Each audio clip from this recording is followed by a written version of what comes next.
Hello everyone, आप सभी का एक बार फिर से रुद्र नर्सिंग एक्सप्रेस में हार्दिक स्वागत है। आज का हमारा इंपॉर्टेंट टॉपिक एमएसएन के अंतर्गत आज हम लोग क्लेफ्ट लिप और क्लेफ्ट पैलेट के बारे में डिस्कशन करेंगे। इस वीडियो में हम जानेंगे क्या इसकी डेफिनेशन होती है, कॉजेज एंड रिस्क फैक्टर क्या क्या हो सकते हैं, साइन एंड सिम्टम्स क्या क्या देखने को मिलेंगे, डायग्नोसिस कैसे किया जाता है, सर्जिकल मैनेजमेंट के बारे में चर्चा करेंगे। कंप्लीट कॉन्सेप्ट आपको यहाँ पे हिंदी प्लस इंग्लिश में समझने को मिलेगा। ठीक है, यदि आप चैनल पर पहली बार विजिट किए हैं, चैनल को एक बार एनालाइज जरूर करें। यदि मेरे द्वारा बनाए गए कंटेंट आपके लिए हेल्पफुल होते हैं तो चैनल को सब्सक्राइब जरूर कर लें, साथ में नोटिफिकेशन बेल को दबा के ऑल पे क्लिक कर लें ताकि आप सभी को हमारे नर्सिंग से रिलेटेड वीडियो को नोटिफिकेशन सबसे पहले मिल सके। यदि आप इस वीडियो का पीडीएफ डाउनलोड करना चाहते हैं तो आप हमें टेलीग्राम पर फॉलो कर लें, उसका लिंक आपको डिस्क्रिप्शन बॉक्स में मिल जाएगा। तो चलिए टॉपिक को स्टार्ट करते हैं। सबसे पहले हम बात करते हैं डेफिनेशन की। A gap in the upper lip is called a cleft lip and a gap in the roof of the mouth is called a cleft palate. ठीक है, बहुत ही सिंपल डेफिनेशन है। याद रखिएगा, ऊपरी ओंठ में गैप को कटे ओंठ कहा जाता है। ठीक है, अगर आप देख रहे हैं फिगर में, अगर जैसे मान लीजिए ये आपका अपर लिप है, ठीक है, क्या है ये हमारा अपर लिप है। इस अपर लिप में अगर आपको कोई गैप मिल जाता है, जैसे कि आप फिगर में भी देख रहे हैं, देखिए यहाँ पे गैप है, तो इस कंडीशन को हम क्या कहेंगे, क्लेफ्ट लिप कह देते हैं। ठीक, वहीं हम क्लेफ्ट पैलेट की बात करते हैं तो माउथ का जो रूफ होता है, जैसे कि आप ये देख रहे हैं, ये कि हमारा लिप हो गया, ठीक है, ये अंदर का जो है पैलेट होता है। ठीक है, तो पैलेट को क्या कहते हैं हम लोग, छत कहते हैं, मुंह का छत। ठीक है, यानी कि रूफ कहते हैं। तो इस रूफ में अगर कोई गैप है, जैसे कि आप फिगर में भी देख रहे हैं, देखिए यहाँ पे क्या है, गैप एक नजर आ रहा है आपको। ठीक है, तो ये जो गैप है इसी को हम क्या कहेंगे, क्लेफ्ट पैलेट कहते हैं। क्लियर है बिल्कुल। चलिए नेक्स्ट हमारा पॉइंट है, it is a congenital disorder. यह एक जन्मजात विकार है। ठीक है, यानी कि बर्थ के समय होने वाला एक डिजीज है या एक डिसऑर्डर है। राइट, चलिए नेक्स्ट हमारा, the reason of cleft is that parts of the baby's face did not join together properly during development in the womb. ठीक है, क्या कहना चाहता है, जब बेबी का विकास हो रहा होता है बॉम्ब में, गर्भाशय में, जब बेबी का डेवलपमेंट हो रहा होता है, तो उस कंडीशन में क्या होता है, बेबी का फेस के जो पार्ट्स होते हैं वो कंप्लीटली ज्वाइन नहीं हो पाते, आपस में मिल नहीं पाते हैं। तो इस कारण क्या होता है, एक गैप का फॉर्मेशन होता है जिसको हम क्या कहते हैं, क्लेफ्ट। ठीक है, याद रखिएगा क्लेफ्ट का मतलब क्या होता है, इसको नॉर्मल भाषा में हम लोग गैप कहते हैं। ठीक है, चलिए नेक्स्ट पॉइंट है हमारा, क्लेफ्ट लिप में be unilateral, that is a one side of the lip. ठीक, मोस्ट कॉमन टाइप, और अ बाइलेटरल, ठीक, on both side of the lip, rare. ठीक है, क्या कहना चाहता है, याद रखिए क्लेफ्ट लिप जो कंडीशन है ये आपको यूनिलेटरल भी हो सकता है। ठीक है, ज्यादातर यूनिलेटरल आपको मिलेगा। यूनिलेटरल का मतलब क्या है, जैसे कि आप फिगर में देख रहे हैं, अगर गैप ओंठ के एक ही साइड है, समझ रहे हैं आप, यानी कि केवल गैप आपको एक तरफ मिल रहा है, एक ही गैप मिल रहा है, तो उस कंडीशन को हम क्या कहेंगे, यूनिलेटरल कहते हैं। और याद रखिएगा ये जो कंडीशन होती है बहुत ही मोस्ट कॉमन टाइप, यानी कि सबसे ज्यादातर आपको ये कंडीशन देखने को मिलेगी। ठीक, वहीं अगर हम बाइलेटरल की बात करते हैं, बाई का मतलब क्या है, दो, यानी कि आपको यहाँ पे क्या है, ओंठ पर आपको दो गैप नजर आ रहे हैं। देखिए एक ये गैप है फिगर में, दूसरा ये गैप है। ठीक है, तो जब दोनों साइड यानी कि ओंठ के जो आपके लिप है, लिप के अगर दोनों साइड आपको गैप नजर आता है तो उस कंडीशन को क्या कहते हैं हम लोग, बाइलेटरल क्लेफ्ट लिप कहते हैं। ठीक है, और ये जो कंडीशन होती है बहुत ही कम देखने को मिलेंगे, रेयर कंडीशन होती है ये। राइट, चलिए अगला हमारा पॉइंट है, babies can be born with a cleft lip, a cleft palate और बोथ। ठीक है, कह रहा है कि जब बेबी का जन्म होता है तो बेबी या तो क्लेफ्ट लिप आपको देखने को मिलेगा, या आपको हो सकता है क्लेफ्ट पैलेट देखने को मिल जाए, या ये भी हो सकता है कि दोनों ही जो है आपको, यानी कि क्लेफ्ट लिप और क्लेफ्ट पैलेट दोनों ही आपको देखने को मिल सकते हैं। क्लियर है। चलिए बात कर लेते हैं हम लोग कॉजेस की, क्या क्या इनके कारण हो सकते हैं। तो सबसे पहला क्या है, अगर हमारा फैमिली हिस्ट्री। फैमिली हिस्ट्री से मतलब क्या है, पारिवारिक इतिहास कहते हैं इसको हिंदी में।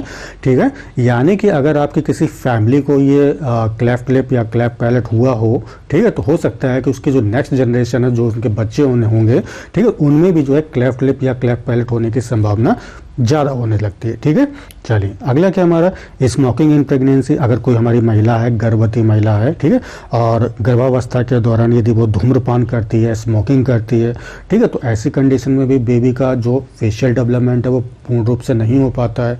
ठीक है, वहाँ आपको जो है क्लेफ्ट लिप या क्लेफ्ट पैलेट देखने को मिल सकता है। क्लियर है। चलिए अगला हमारा पॉइंट क्या है, ड्रिंकिंग एल्कोहल इन प्रेगनेंसी, ठीक है, यानी कि गर्भाशय के दौरान, गर्भावस्था के दौरान जो है मदर हमारी एल्कोहल का सेवन कर रही है, ठीक है, उस कंडीशन में भी आपको डिसऑर्डर देखने को मिलेगा। क्लियर है।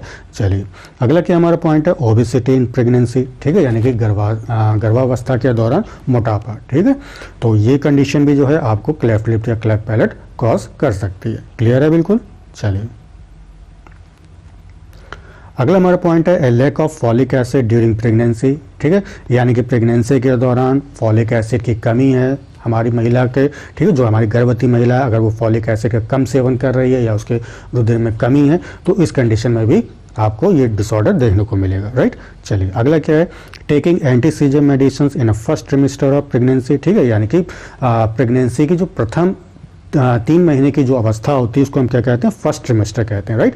तो इस दौरान अगर वो एंटी को सीजर आ रहे होते हैं और वो एंटी सीजर मेडिसिन ले रही होती है तो ऐसी कंडीशन में भी आपको ये डिसऑर्डर देखने को मिलेगा। राइट। चलिए अब हम बात करते हैं साइन एंड सिम्टम्स के, ठीक है, तो सबसे पहला क्या हमारा डिफ़िकल्ट फीडिंग, ठीक है, तो ऐसे जो बेबी होते हैं जिनके गैप होता है या क्लेफ्ट लिप या क्लेफ्ट पैलेट होता है तो ऐसी कंडीशन में क्या है, बेबी को खाने में दिक्कत होती है, वो सही से जो है कोई चीज़ खा नहीं पाएगा, ठीक है, उसको प्रॉब्लम होगी, ठीक है, तो उसको क्या हम कहेंगे, डिफ़िकल्ट फीडिंग कहेंगे।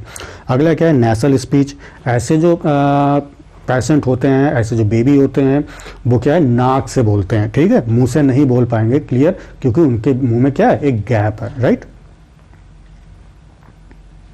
अगला क्या हमारा हियरिंग प्रॉब्लम, ठीक है, जिसको हम क्या कहते हैं, ओटाइटिस मीडिया कहते हैं, यानी कि आपको यहाँ पे जो है ओटाइटिस मीडिया देखने को मिलेगा। ठीक है। ओटाइटिस मीडिया में क्या होता है, इन्फ्लामेशन और फ्लूइड जो है वो इकट्ठा हो जाता है आपके मिडल ईयर में, जैसे कि आप फिगर में भी देख रहे हैं। देखिए ये क्या है, यहाँ पे हमारा जो मिडल ईयर है उस मिडल ईयर में क्या है, इन्फ्लामेशन आ गई है और वहाँ पे जो है फ्लूइड एक्यूमुलेट हो गया। तो इस कंडीशन को हम क्या कहते हैं, ओटाइटिस मीडिया कहते हैं। ठीक है। जब ओटाइटिस मीडिया हो जाता है तो हमें कुछ भी सुनाई नहीं देता या प्रॉपर तरीके से हम कोई चीज़ सुन नहीं पाते हैं। ठीक है। अगला क्या है, स्पीच प्रॉब्लम है। ठीक है, बोलने में दिक्कत होगी, जो पेशेंट है वो प्रॉपर तरीके से नहीं बोल पाएगा। राइट। अगला क्या है, डेंटल प्रॉब्लम्स। ठीक है, teeth do not develop correctly, यानी कि जो दांत होते हैं वो प्रॉपर तरीके से उनका विकास नहीं हो पाता है। ठीक है। चलिए बात कर लेते हैं अब हम लोग डायग्नोसिस के, कैसे जो इसको हम कंफर्मेशन देते हैं। ठीक है। तो सबसे पहला क्या है, प्रीनेटल अल्ट्रासाउंड। ठीक है, अराउंड 13 वीक ऑफ प्रेगनेंसी, यानी कि गर्भावस्था के दौरान, गर्भावस्था के 13वें हफ्ते के दौरान जो हम लोग प्रीनेटल अल्ट्रासाउंड करवाते हैं, उससे हमें ये कंफर्मेशन मिल जाता है कि बेबी को क्लेफ्ट लिप या क्लेफ्ट पैलेट है कि नहीं है। ठीक है। अगला क्या है, न्यू बॉर्न का एग्जामिनेशन, जो कि फिजिकल एग्जामिनेशन है एक तरह का। ठीक, उसको हम करके कंफर्म कर सकते हैं कि पेशेंट में आपका क्लेफ्ट लिप या क्लेफ्ट पैलेट है कि नहीं है। राइट। चलिए बात कर लेते हैं हम लोग सर्जिकल मैनेजमेंट के। तो सबसे पहला उसमें आता है आपका कीलोप्लास्टी। ठीक है, इसको क्या कहते हैं, याद रखिएगा, ये क्लेफ्ट लिप की सर्जरी होती है। किसकी सर्जरी होती है, क्लेफ्ट लिप की सर्जरी, उसको हम क्या कहेंगे, कैलियोप्लास्टी कहेंगे। ठीक है। तो surgery done around 3 month of baby. ठीक है, लगभग 3 महीने के बच्चे जो होते हैं उनकी सर्जरी करते हैं।